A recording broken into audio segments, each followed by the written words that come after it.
Good afternoon, everyone, and welcome to Lunch with Lindsey with Senator Lindsey Graham. We're all very excited to have you here and hope you're staying very safe during this COVID-19 epidemic. If you have any questions, please make sure to comment below in the replies, and Senator Graham will do his best to get to them and answer each one individually. Be sure to also share it to your friends and family and make sure they get on and take a look at this Lunch with Lindsey town hall as well. Without further ado, Senator Lindsey Graham. Hey, everybody. Let's see what little hair I got. Let's make it look good. Glad to be with you. I want to take as many questions as we can. Just met with the State Hospital Association about what's going on in our hospitals. Since Memorial Day, we've had a real spike, and they need more testing, faster testing. They're having staff problems. A lot of the doctors and nurses are beginning to get the disease itself kind of taken out of the game.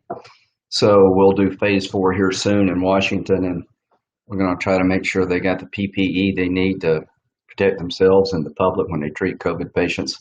But the one takeaway that I can share with everybody is that to a person, they urged the population, us, to practice social distancing, wash our hands, and wear a mask when we're around others. If we will do that, the hospitals and all the doctors and nurses said it would tremendously help. Excuse me there. I would encourage you to do it. Just had Chick-fil-A here. If you want to help those who are fighting this war against COVID, the frontline folks, wear a mask, wash your hands, and use common sense. All right, let's take questions. Okay. Bill from Darling, I just want to know if we're getting another stimulus check. There'll be a stimulus check. I don't know how much and to who. My belief is that those on Social Security that are making $50,000 and $60,000 as their total income, that we need to help people, seniors on Social Security and the middle to lower income levels, because they're going to be the last to get out of the house. They're most vulnerable when it comes to COVID. And the ability to get out and about is reduced for this population. And the cost of groceries are going up because the supply chain has been affected. So definitely for our seniors. And we'll see what the market bears in terms of a larger stimulus check. In terms of stimulus, Bill, I want to do a payroll tax holiday, a 6.2% tax cut for all people working and their employers, which would put money in people's pocket. I'm looking for a stimulus package that will jumpstart the economy. I want to help people who are unemployed, who've lost their job because of COVID and no fault of their own. But the current $600 a month payment from the federal government has created a disincentive for people to go back to work. I want to help you if you lost your job, but you shouldn't be paid more in unemployment than you do at work. So we will be helping people with unemployment checks, but we're going to have to change the current formula because it's disincentivizing people from going back to work. So the stimulus package I'm looking for is to jumpstart the economy, put money in people's pocket, do a payroll tax cut, and I certainly am willing to help seniors on fixed incomes with a payment. Okay. Matt from Sumter. Will there be protections for healthcare workers that get COVID while working? Seems unfair to go into debt thousands of dollars for medical care because of exposure while serving as frontline healthcare workers. Well, I couldn't agree with you more. So, in the war on terror, it's fallen on 1%, the military and people associated with the military to go fight the terrorists. And here, all of us can do some good. We're all soldiers in this war. The frontline healthcare worker at our hospitals are pretty much, they're under siege right now. We still have enough beds. It's just a staffing problem. So I will do whatever I can to make sure that hospitals get reimbursed for the increased cost of PPE. They're having to go to China and Mexico to buy this. I've got a bill to incentivize it to be made in America, which would be helpful. But when it comes to money to make sure hospitals can continue to pay their frontline workers, the doctors and nurses count me in. If we can think of a bonus for them, like you would to the military, I'd be willing to do that. I'm with you. They're busting their butt to keep the rest of us safe, and we need to take any burdens they have financially off their backs the best we can. So it's a really good idea.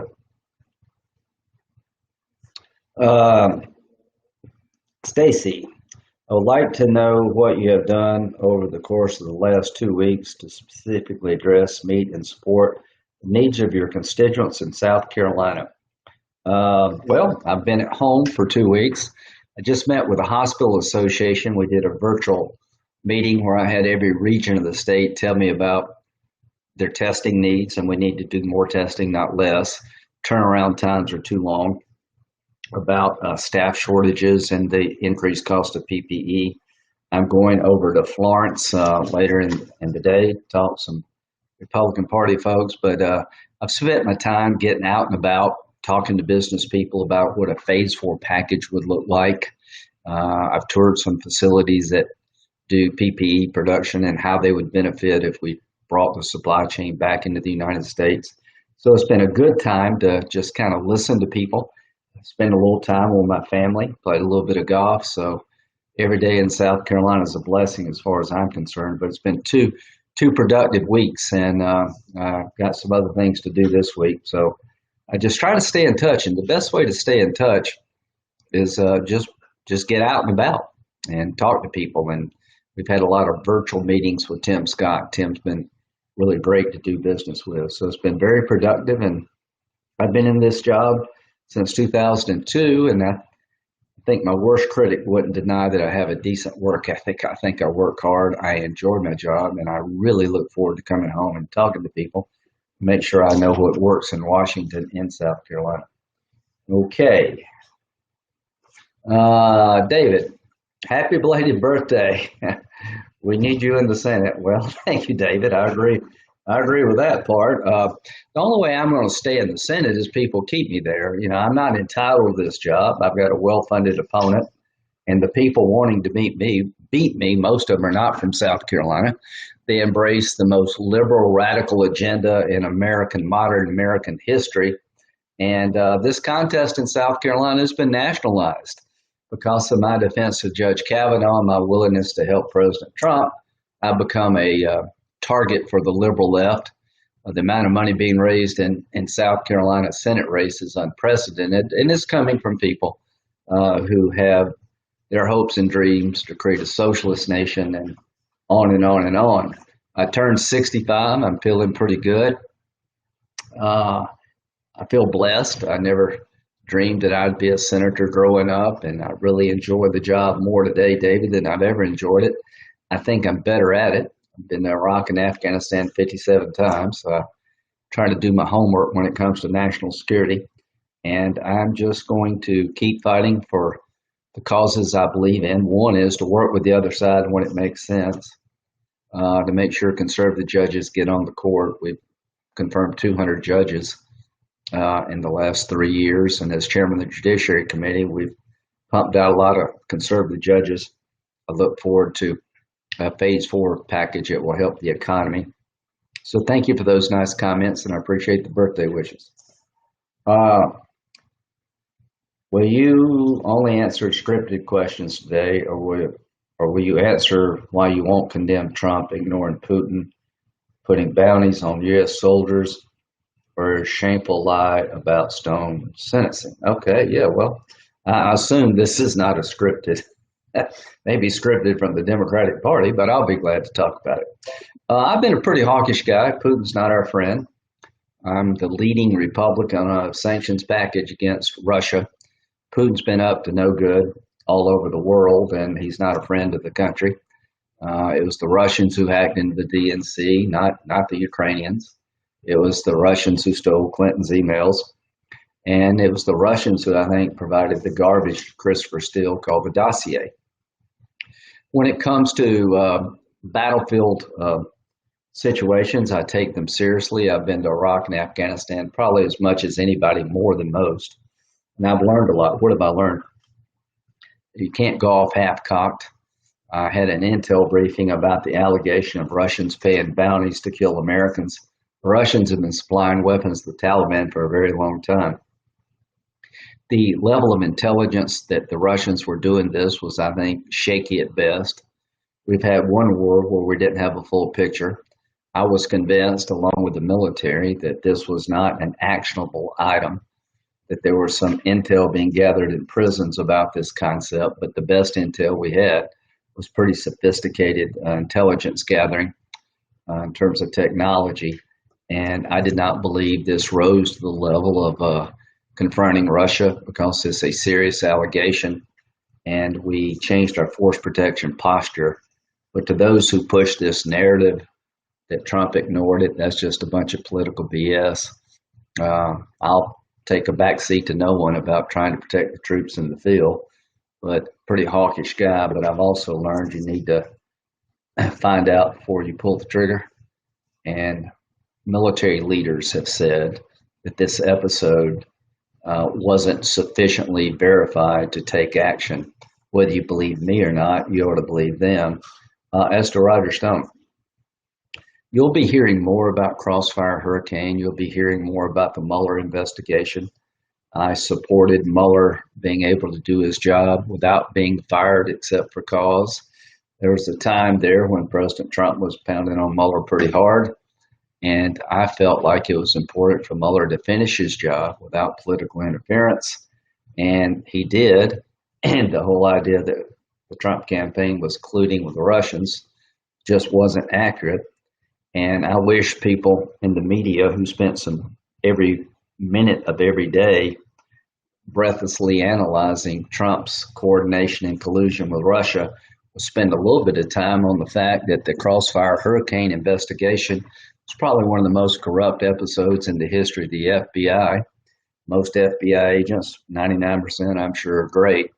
But stay tuned. But nobody in the media gives a damn. The FISA court rebuked the Department of Justice for using material to get a warrant that was completely unverified. Every time the FBI, DOJ, McCabe, Comey, and that crowd found a problem with the case, they lied about it and kept pushing forward. So I made sure that Mueller could do his job. I'm going to make sure that we investigate the investigators. And as to Roger Stone, 67 years old, first offense, caught up in, I think, a political firestorm. I'm very much okay with commuting his sentence, and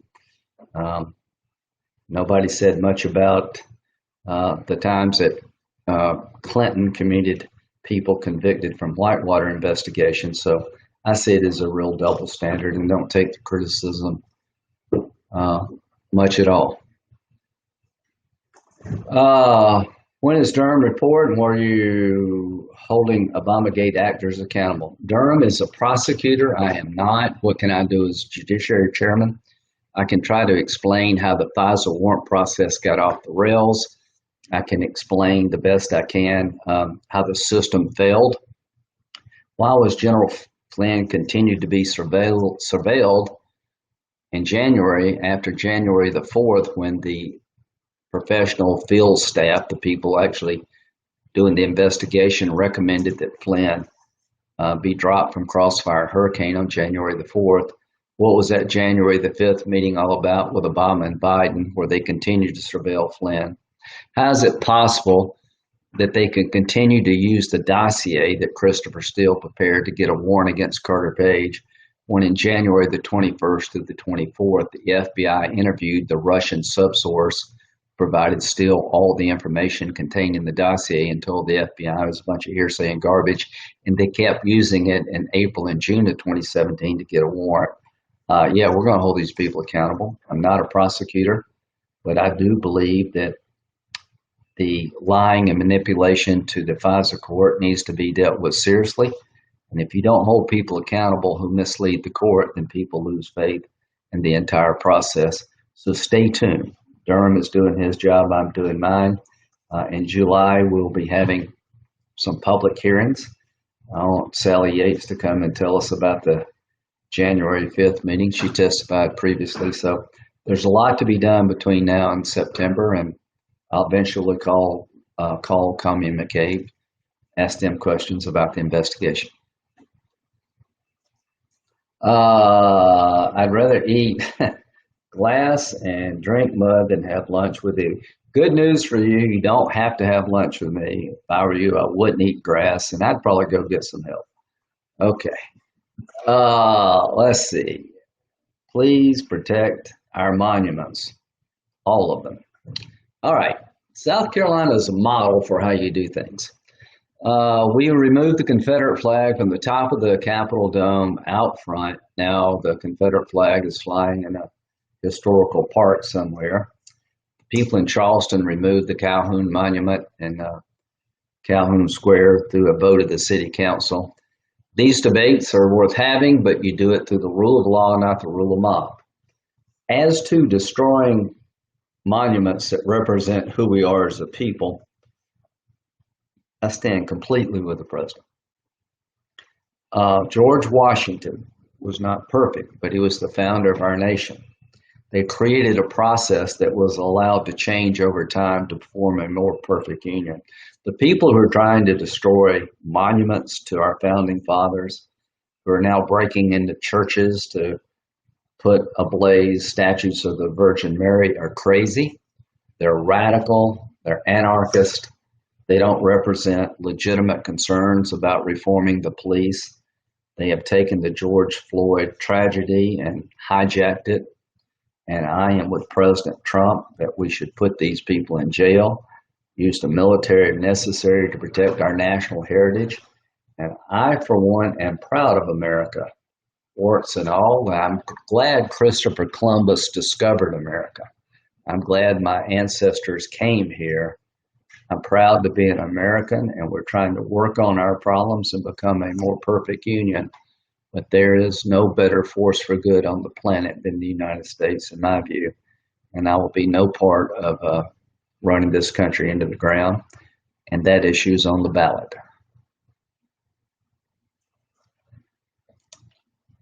I'm sure Chick-fil-A agrees with that. Okay, you were complaining about the 600 for unemployment before they got it. I'll leave unemployment alone. Okay. What I will not do is continue to create a program at the federal level that makes it hard to get people back to work. Losing your job in the coronavirus epidemic at no fault of your own is something I'm very sympathetic to. Millions of people were laid off because we had to shut the economy down. Every state has an unemployment benefit. I reached out to Democrats and say, let's do a supplement. Let's help people. Well, what happened is that we did a $600 federal benefit on top of the state benefit. That's $924 a week for unemployment in South Carolina. That's over $23 an hour. It's making it hard for people in the service industry and other industries to get people to go back to work because you're literally paying them 50 and 100% more in unemployment than they were making working. So I am willing to help people who lost their jobs. I'm not willing to continue a program to pay people more in unemployment than they were making at work. Because what do you tell somebody who has still been working at $15, $16, $18 an hour in a hospital or a restaurant or wherever, and they're out there working, going to work every day. A lot of nurses' aides are making 18, 19 bucks an hour, and they're going in a COVID environment. Somebody not working is making 23 hour not to work. I want to help people who've lost their job, and I'm not going to create an incentive to pay you more out of work than when you're working. That makes no sense to me. And if I've learned anything in the last couple of months, we're never going to recover the economy until we change this benefit. Okay, our roads and bridges are crumbling. Amen to that. What oversight can your office provide regarding the theft or tax dollars supposedly being used to repair South Carolina roads? I don't really know exactly what you're talking about theft of highway dollars. I can tell you this: we don't have enough money for our roads and bridges. So I want to do an infrastructure package, Bruce, in phase 4, $1 trillion plus, to put federal money into the system to modernize our ports like Charleston, to build more roads and bridges. If you live in Lexington County, people come in there in large numbers. We just don't have the infrastructure, water, roads, and sewers. So when it comes to infrastructure, I think it should be part of phase 4. God knows America needs to have a facelift, but yes, we should jealously guard the dollars, and the less regulation within reason, the better, because it makes the money go forward. So count me in for an infrastructure package in phase 4 in terms of monitoring how the money is spent. I haven't really heard anything coming from Henry or our governor about misappropriation, but certainly we'll take that issue seriously. Thank you, Bruce. Marta, wouldn't have lunch with you unless you offered me $1 million. Don't change your plans. Okay, Larry, I saw a commercial of you praising Joe Biden. What's up with that? I like Joe Biden. Joe Biden, I've been friends with Joe for about 20-something years. He spoke at Senator Thurman's funeral when Senator Thurman passed. They had a real unique relationship, politically different, but personally friends. He's a fine, decent fellow. That clip was when I was out running for president, Joe's son, Hunter, not Hunter, but Bo died. And I knew Bo pretty well. He served over in Afghanistan. And Joe Biden's had a lot of personal tragedy. So I will never say a bad word about Joe Biden as a person. I just don't think he's the right guy to be president. He's, in my view, a figurehead of the most radical movement in American history that's coming from AOC and that crowd. And so my differences with Joe Biden are political and they're real, they're wide and they're deep, but he's a fine man. Okay, Mike, when was the last time you spent an entire week in South Carolina? Last week. I'll be here this week. I come home virtually every weekend. We go up on Mondays and I come back on Thursday. And I either come back to Seneca or somewhere in South Carolina, probably 90% of the time. I look forward to getting home and getting out and about the best I can. With the COVID crisis, it's been hard to meet people, so I do a lot of things, virtual meetings and town halls and Facebook Live, things like this. But yeah, I'll put my record up of staying in touch with the people of my state, with anybody in the Senate. Defunding the police is a Marxist tactic. Why are Democrats allowed to push this agenda? Well, I think the people pushing this agenda are socialist and Marxist. You know, when the communists took over, they took weapons away from the people. They turned the police into a state organization protecting the state, not the public. So this defunding the police movement is nuts. Reforming the police, yes, but Democrats are not interested in reforming the police. If they were, they would have worked with Senator Scott, who put together a very big reform package to outlaw chokeholds and better training and deal with the problem of African Americans being targeted by the police more than anybody else. Tim had a really good package. We couldn't even bring it up to the floor of the Senate. So this idea of defunding the police is a nightmare for working people. It's a nightmare for poor people, because who needs the cops the most are people that live in high crime areas and the working poor. Rich people will find a way to protect themselves. We have some bad cops out there. Let's deal with them. We can do better when it comes to policing. Let's spend the money and the time and effort to reform policing. But when it comes to defunding the police, that's nuts. The vacuum would be filled by criminal elements and others. And I think this is a big issue. I've been a prosecutor, defense attorney, and a judge.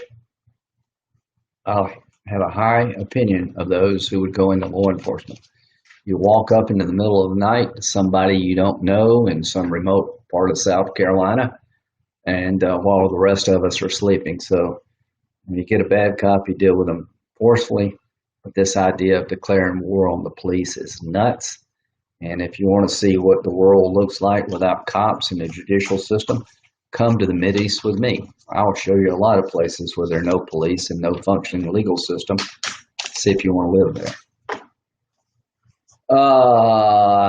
Kathleen, I'm a big supporter. Thank you. I was confused and disappointed you didn't support halt new work visas for foreign workers. Very troubling with high unemployment. Good question, actually.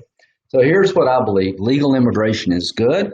We've got a lot of people out of work, but we found over the last 30 years that there are certain jobs it's hard to get people here at home to do. If you ever been to a meat packing plant, Kathleen, come with me. Almost everybody working that plant is Hispanic or from outside the country. When you go to a hotel in South Carolina, you're going to find a lot of people from outside the country. You can't get a visa for a foreign worker until you advertise in the local area for native-born workers. You have to pay more than minimum wage. You have to have a benefit package. Only when you can't find somebody can you get a visa for a foreign worker who comes in. You got to pay more than minimum wage. You got to provide health care. So employers, once they try to find workers here, then they can't, paying a competitive salary. And I think it's best for us to be able to bring people in from outside the country, working, paying taxes, helping that company stay in America. If you're in the food business, if you're in the meat packing business, if you're in agriculture, you're in a lot of industries out there, you just can't find the workforce you need. And I promise you that with this high level of unemployment, we're not going to have a rush to fill meat packing jobs. So I think suspending these programs is going to hurt the economic recovery. And let me stress this. You can't get a foreign worker until you try, advertise. You have to prove it to the government that you sought an American worker and just couldn't find one. Diane, why didn't they put a limit on unemployment so you can't make more? You know, Diane, that's what I asked. I said, listen, you know, we owned a restaurant, a bar, and a pool room when I was growing up. We had a couple of people helping us when business was good, and when it wasn't good, we did it all ourselves. But I can tell you right now, $23 an hour is what you make in unemployment benefits. There are a lot of jobs in South Carolina, small businesses paying $15, $17, $18 an hour, and they can't find workers because we're paying people more not to work than work. I want to help people be made whole who've lost their job. I want to give you your actual salary in unemployment, not pay you more. So if you're making $17 an hour in the workforce, you're getting $23 an hour not to work. It's hard to get people to go back to work. I don't blame them.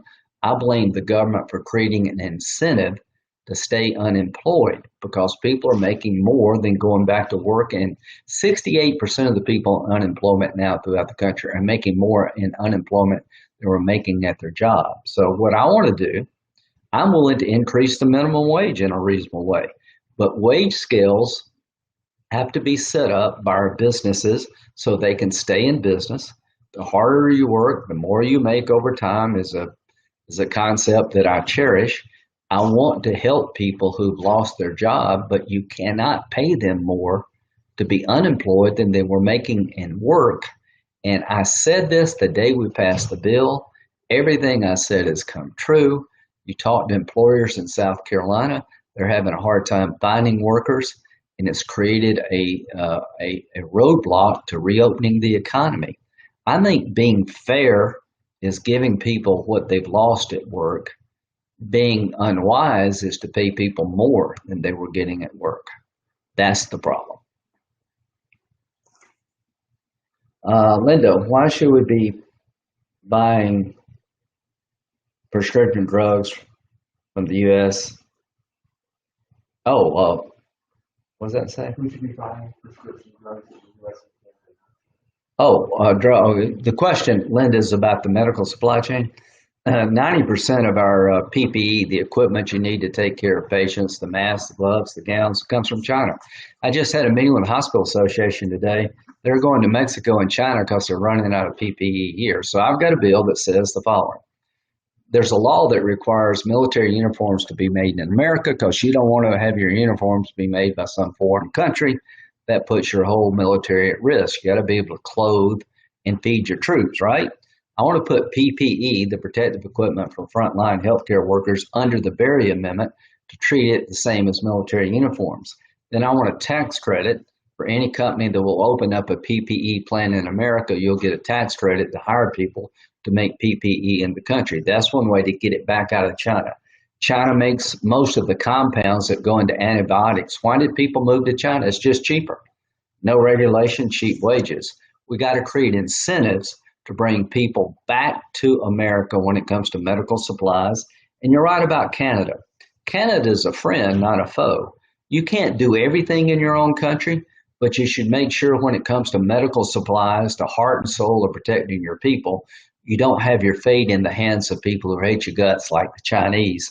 So bringing the supply chain back in the United States can be done through carrots and sticks, and having partners like China do some of the work Canada doing some of the work makes sense to me.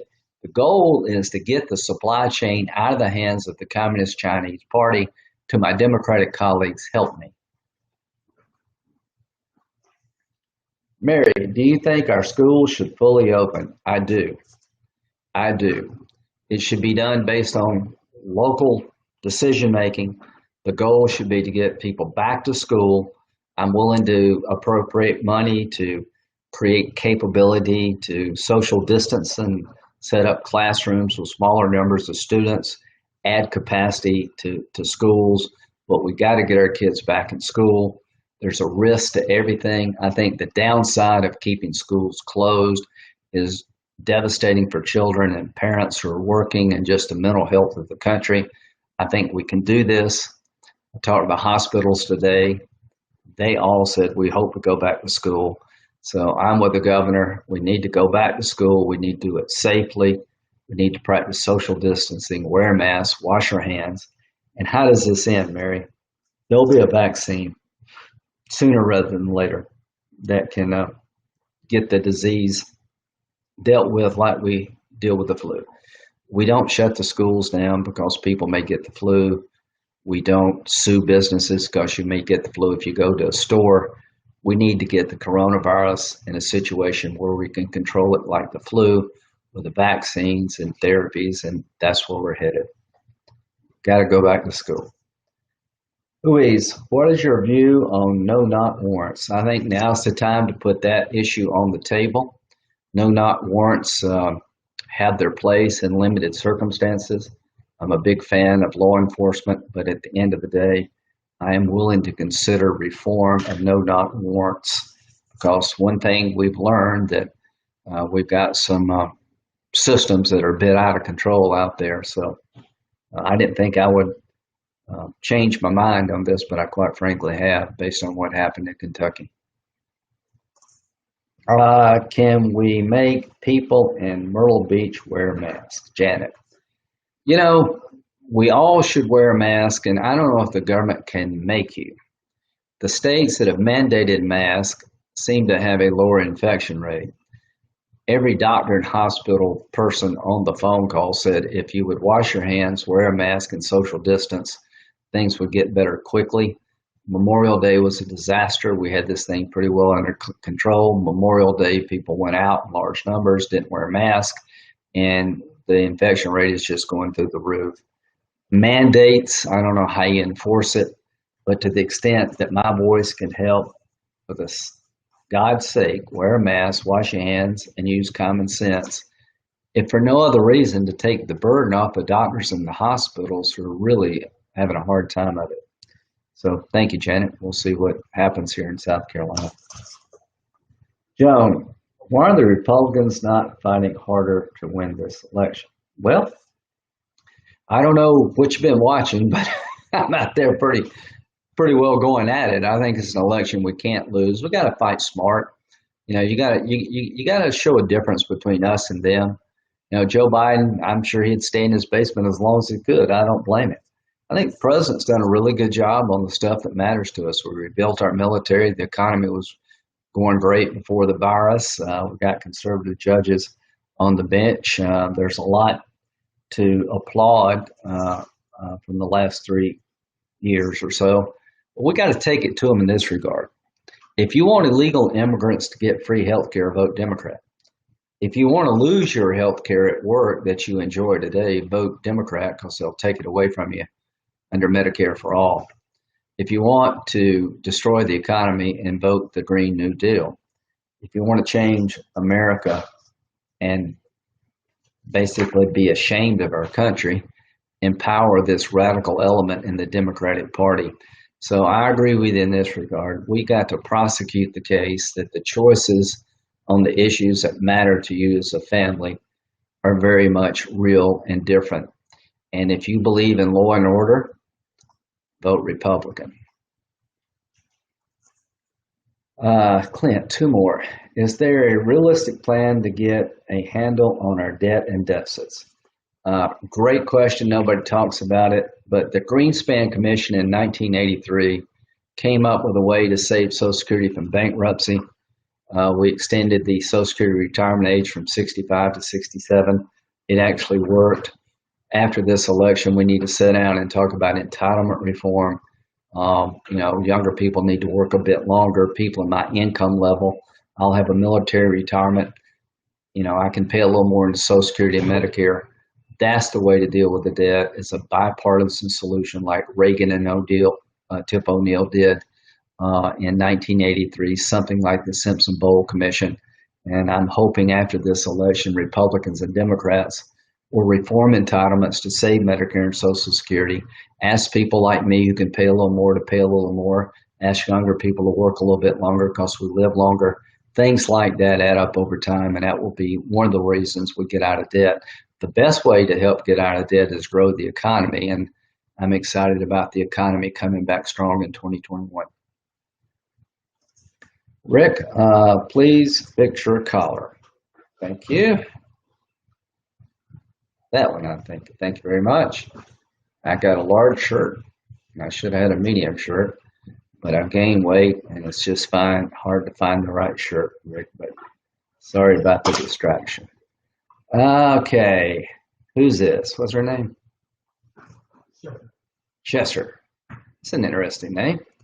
What are you doing to minimize voter fraud? I think we need to stop the movement to mandate vote by mail at the federal level. The best thing I can do is stop the Democratic Party from taking over state election systems and running it from the federal government. Ballot harvesting, where you go around and basically fill out people's ballot, all that stuff they're trying to do in the Phase 4 stimulus package. I'm not going to vote for any package that federalizes the election process, mandates mail voting, and legitimizes harvesting of ballots. That's what I can do. Last question. Fred, what about hazard pay for healthcare workers? Great question. I wasn't so sure about that, but I'm willing to do it right now. I'm sorry about the color there. I'm willing to consider that, having listened to what they're going through, working double shifts, just wearing themselves out. So anything we can do to help frontline workers. We're talking about doctors and nurses, but really the nursing staff who are not, they don't make $150,000 a year, sort of the middle level nursing, to have a sort of a bonus program. I think that would go a long way, and that's the least we could do to help these people. So I'm actually thinking about that. With that, I'm going to finish my Coke Zero and go back to work and head to Florence and enjoy this a bunch. I'll just say this. It's tough right now. It's going to get better. We're better off today than we were in April and March. We got more PPE. We got better drugs. The mortality rate is going down. Wear a mask right here. Put your mask on. Clean your hands, and just don't go crazy. Use common sense. We'll get through this thing, but a vaccine, once it hits the market, then I think we'll turn the corner. God bless, and enjoy the summer.